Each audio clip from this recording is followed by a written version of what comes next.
Buen día, agradezco la invitación que me hacen a participar de este estudio de Juan.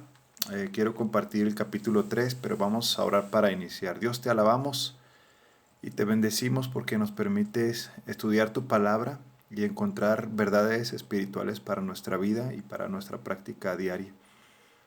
Guíanos en todo momento y que este estudio sea de bendición a los que lo escuchen. En Cristo Jesús, amén. El capítulo 3 de Juan inicia de esta manera. Había un hombre de los fariseos que se llamaba Nicodemo, un principal entre los judíos. Este vino a Jesús de noche y le dijo: Rabí, sabemos que has venido de Dios como maestro, porque nadie puede hacer estas señales que tú haces si no está Dios con él. Nicodemo era un líder de los fariseos. Aquella oposición que tuvo Jesús desde un principio fue de los fariseos. Ellos sabían que los hechos respaldaban que venían de Dios, entonces ellos pensaban siempre en hacer, qué hacer, qué hacer, qué hacer. Y entonces vino a Jesús de noche, vino acompañado.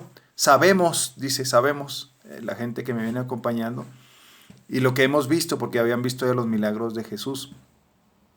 Y él vino de noche, o sea, venía de la oscuridad a la luz. Qué bendición, ¿no? Esa aplicación espiritual.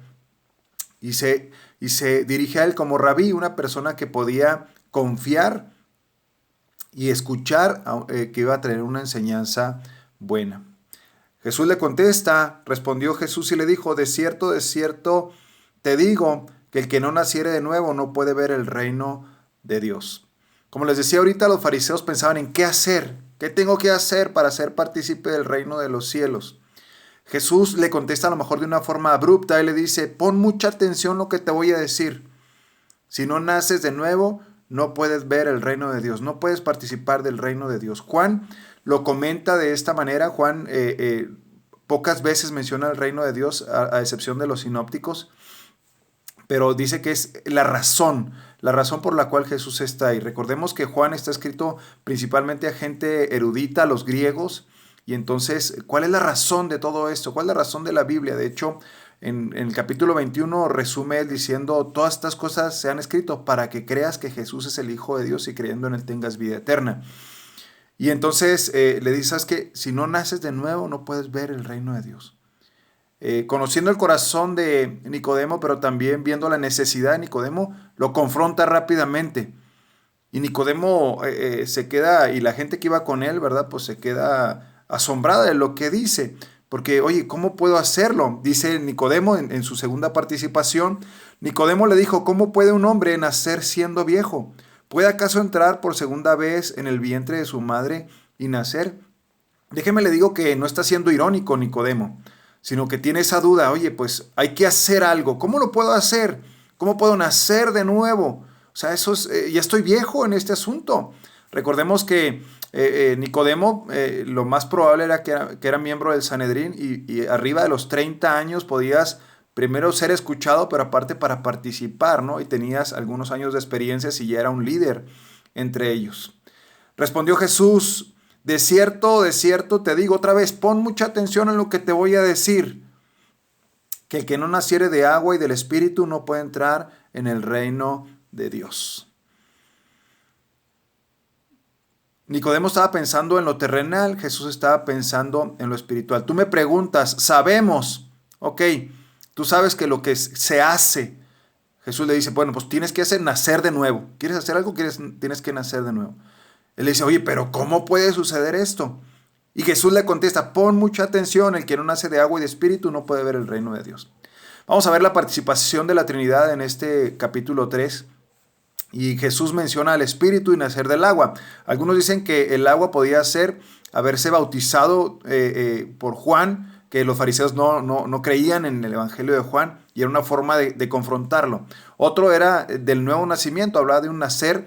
Recuerden que cuando estamos en el vientre, estamos en una bolsa de agua, y está hablando de ese acto de nacimiento, algo nuevo, ¿no? Y tercero, algunos dicen también que tenía que ver con el bautismo, porque ya Juan está hablando de lo que había sucedido después de que Jesús ya estaba con el Padre. Y algunos otros también hablan aquel acto que había en el Antiguo Testamento, cuando el sacerdote hacía el sacrificio y iba a entrar al lugar santo, pasaba por el lavacro, se lavaba las manos y se veía la condición, hasta cierto punto reflejaba la condición. Y algunos dicen que tiene que ver con la palabra de Dios, cuando te ves tú y ves tu condición espiritualmente, y entonces el Espíritu hace el acto de regenerarte, el acto espiritual. Recordemos que tiene esa aplicación espiritual. Dice el versículo 6, lo que es nacido de la carne, carne es, y lo que es nacido del Espíritu, Espíritu es. No te maravilles de que te dije, os es necesario nacer de nuevo. Eso quiere decir que Nicodemo quedó pasmado, ¿no? Quedó impresionado de lo que le dijo Jesús. Y él dice, oye, no estoy hablando de cosas terrenales, estoy hablando de cosas espirituales. No te maravilles de lo que te estoy diciendo. Versículo 8 dice, el viento sopla de donde quiere y oyes su sonido, oyes, mas ni sabes de dónde viene porque no lo ves ni a dónde va. Así es todo aquel que es nacido del Espíritu. O sea, le está diciendo, esto es un acto espiritual, un acto que solamente el Espíritu Santo lo puede hacer. Es una transformación, es un nacimiento nuevo, es algo espiritual, no algo terrenal. Una tercera participación de Nicodemo dice, Nicodemo, versículo 9, respondió Nicodemo y le dijo, ¿cómo puede hacerse esto? Perdón, les digo, ¿no? Nicodemo, o sea, los fariseos, ¿cómo puedo hacer? Toda la gente quiere hacer algo para salvarse. ¿Sí? Quiere ir a la iglesia, quiere leer la Biblia, quiere orar. O sea, todos esos elementos son buenos, pero no es el que hacer, ¿sí? Sino, no tienes que hacer algo, sino tienes que creer. Ahorita lo vamos a ver. Respondió Jesús y le dijo, ¿eres tú maestro? O sea, estoy hablando de maestro a maestro, estoy hablando de personas que creen, personas que entendemos las Escrituras. ¿Y no sabes tú cómo es esto? ¿Has leído muchas veces todo el Antiguo Testamento, te lo sabes de memoria, lo recitas y no sabes esto? Y luego le dice, pon mucha atención a lo que te voy a decir. De cierto te digo que lo que sabemos hablamos y lo que hemos visto testificamos y no recibís, hablando de plural, recibís ustedes los fariseos nuestro testimonio. Jesús le está hablando a él, pero también a la gente que viene con él. Hay testigos, claro está, Juan es un testigo, por eso está diciendo lo que está sucediendo. Y Jesús lo confronta y le dice, ¿sabes qué? Lo que sabemos testificamos. O sea, te estoy hablando la verdad. ¿Cómo tienes que hacer para entrar en el reino de Dios? Y ustedes no lo están recibiendo como fariseos. Ojo con esto, tengan mucho cuidado. No es tanto lo que sabemos, sino lo que creemos y lo que aplicamos a nuestra vida. Si os he dicho cosas terrenales, versículo 12, y no creéis, ¿cómo creeréis si os dijere cosas celestiales?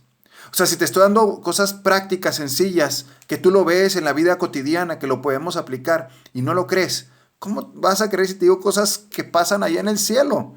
¿Qué pasan allá en el cielo?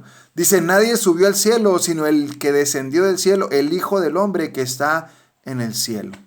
Jesús está diciendo, yo soy el Hijo del Hombre, aquel que tenía que nacer, el Mesías, el profeta, el que era necesario que viniera. Y aquí vemos esa relación de Jesús con Nicodemo, que algunos dicen que realmente el encuentro de Jesús con Nicodemo termina en el versículo 15, porque Jesús está hablando de él, o sea, él se expresa como el Hijo del Hombre, solamente Jesús lo hace.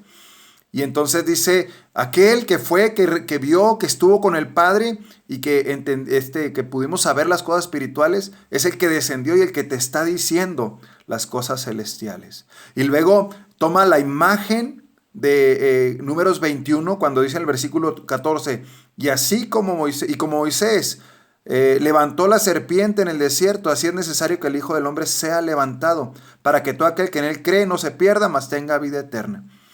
Se remonta aquel tiempo cuando el pueblo se rebeló contra Moisés, máxima autoridad. Nicodemo lo entiende muy bien, representa la ley Moisés, el máximo en todos los tiempos.